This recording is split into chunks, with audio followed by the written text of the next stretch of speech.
മഹാരാഷ്ട്രയിലെ തെരഞ്ഞെടുപ്പ് ഫലം പുറത്തുവന്ന് ദിവസങ്ങൾക്ക് ശേഷമാണ് മന്ത്രിസഭാ രൂപീകരണം സാധ്യമായത്. ദിവസങ്ങൾ നീണ്ടുനിന്ന അവ്യക്തതയും ഘടകകക്ഷികൾ തമ്മിലുള്ള തർക്കങ്ങൾക്കും ശേഷമാണ് മഹായുതി സഖ്യത്തിന് മന്ത്രിസഭ രൂപീകരിക്കാനായത്. ഇക്കഴിഞ്ഞ 5-ന് ദേവേന്ദ്ര ഫട്നാവിസ് മന്ത്രിസഭ സത്യപ്രതിജ്ഞ ചെയ്ത് അധികാരത്തിലെത്തിയെങ്കിലും വകുപ്പുകളിൽ ഇപ്പോഴും അവ്യക്തതകൾ തുടരുകയാണ്.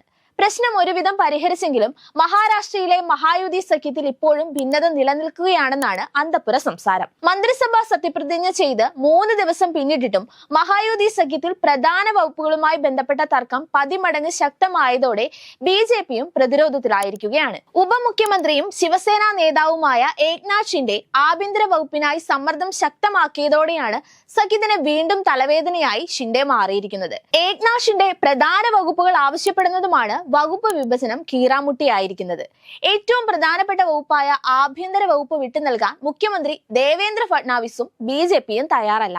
പ്രധാനമന്ത്രി നരേന്ദ്രമോദിയുമായും അമിത്ഷായുമായും ഷിൻഡെ വിഭാഗം കൊടുമ്പിരി കൊണ്ട ചർച്ചകളാണ് നടത്തുന്നത്. മഹായുതി സഖ്യത്തിൽ ഏക്നാഥ് ഷിൻഡെ ഉപമുഖ്യമന്ത്രി സ്ഥാനം ഏറ്റെടുക്കുന്നത് സംബന്ധിച്ച് അവസാന നിമിഷം വരെ തീരുമാനമായിരുന്നില്ലെങ്കിലും ഷിൻഡെയും ഫട്നാവിസ് മന്ത്രിസഭയിൽ ശിവസേന പ്രതിനിധിയായി ഉപമുഖ്യമന്ത്രി സ്ഥാനത്തേക്ക് സത്യപ്രതിജ്ഞ ചെയ്യുകയായിരുന്നു. മുഖ്യമന്ത്രി കസേരയിൽ കണ്ണുണ്ടായിരുന്ന ഷിൻഡെയെ ഏറെ പണിപ്പെട്ടാണ് അതിൽ നിന്നൊന്ന് പിന്തിരിപ്പിച്ച് ഉപമുഖ്യമന്ത്രി സ്ഥാനം നൽകി ഒതുക്കിയത്. ആ പിന്മാറലിൽ പക്ഷേ ആഭ്യന്തരം കൈവിടാൻ ഷിൻഡെ ഉദ്ദേശിച്ചിരുന്നില്ല എന്നതാണ് ഇപ്പോൾ വ്യക്തമാകുന്നത്.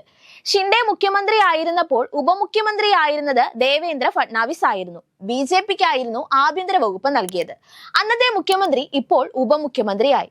അന്ന് നൽകിയതുപോലെ എന്തുകൊണ്ട് ശിവസേനയ്ക്ക് ആഭ്യന്തര വകുപ്പ് തങ്ങൾക്ക് നൽകിക്കൂടെ എന്നാണ് ഷിൻഡെയും ശിവസേനയും ഉന്നയിക്കുന്നത്. ദേവേന്ദ്ര ഫട്നാവിസ് മന്ത്രിസഭയിൽ ആകെ 43 മന്ത്രിമാരെയാണ് നിയമിക്കാനാവുക. ഇതിൽ പകുതിയിലധികവും ഏറ്റവും വലിയ ഒറ്റകക്ഷിയായ BJPയിൽ നിന്നാകും.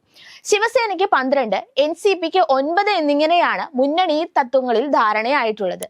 ജലവിഭവം, പൊതുമരാമത്ത് വകുപ്പ് എന്നിവയുൾപ്പെടെ 3 വകുപ്പുകൾ കൂടി ശിവസേനയ്ക്ക് നൽകാനാണ് ഒടുവിൽ തീരുമാനമായിരിക്കുന്നത്. ഇതിനിടെ സമാജ്വാദി പാർട്ടി മഹാവികാസ് അഘാഡിയുമായി ബന്ധം അവസാനിപ്പിച്ചത് പ്രതിപക്ഷ സഖ്യത്തിനും തിരിച്ചടിയായിരിക്കുകയാണ്. BJP നേതൃത്വത്തിലുള്ള മഹായുതി സഖ്യത്തിന്റെ വിജയത്തിൽ ജനങ്ങൾ ആവേശഭരിതരല്ലെന്നാണ് NCP പ്രസിഡന്റ് ശരത് പവാറിന്റെ പ്രതികരണം. മാത്രമല്ല, മഹായുതി സഖ്യത്തിന്റെ വിജയത്തിൽ പ്രതിപക്ഷത്തിന് ഒരു വിഷമവും ഉണ്ടായിട്ടില്ലെന്നുമാണ് ശരത് പവാർ പറയുന്നത്. തെരഞ്ഞെടുപ്പ് വാഗ്ദാനങ്ങൾ മഹായുതി സഖ്യം പാലിക്കുന്നുണ്ടോ എന്ന് ഉറപ്പാക്കുകയാണ് പ്രതിപക്ഷത്തിന്റെ പ്രധാന ചുമതലയെന്നും അദ്ദേഹം പറയുന്നു. ലക്ഷ്മി ബച്ചൻ പദ്ധതി പ്രകാരം സ്ത്രീകൾക്കുള്ള ധനസഹായം ഉയർത്തുമെന്ന് മഹായുതിയുടെ പ്രധാന വാഗ്ദാനമായിരുന്നു. 1500 രൂപയിൽ നിന്ന് 2100 രൂപയാക്കി ഇത് വർദ്ധിപ്പിക്കുമെന്നാണ് അവർ അറിയിച്ചിരുന്നത്. ഇത് നടപ്പിലാകുന്നുണ്ടോ എന്ന് ഉറപ്പാക്കുകയായിരിക്കും തങ്ങളുടെ പ്രധാന കർത്തവ്യമെന്നാണ് പവാർ പറയുന്നത്. പോൾ ചെയ്ത വോട്ടുകളും മഹാരാഷ്ട്രയിൽ രാഷ്ട്രീയ പാർട്ടികൾക്ക് ലഭിച്ച സീറ്റുകളും തമ്മിൽ വലിയ അന്തരമുണ്ട്. ഞങ്ങൾ തോറ്റുവെന്നത് സത്യമാണ്. തെരഞ്ഞെടുപ്പ് ഫലത്തെക്കുറിച്ച് ജനങ്ങൾക്കിടയിൽ ഒരു ആവേശവും ദൃശ്യമാകാത്തതിനാൽ നാം അതിനെക്കുറിച്ച് ഓർത്ത് വിഷമിക്കേണ്ടതില്ല എന്നാണ് പവാർ പറയുന്നത്.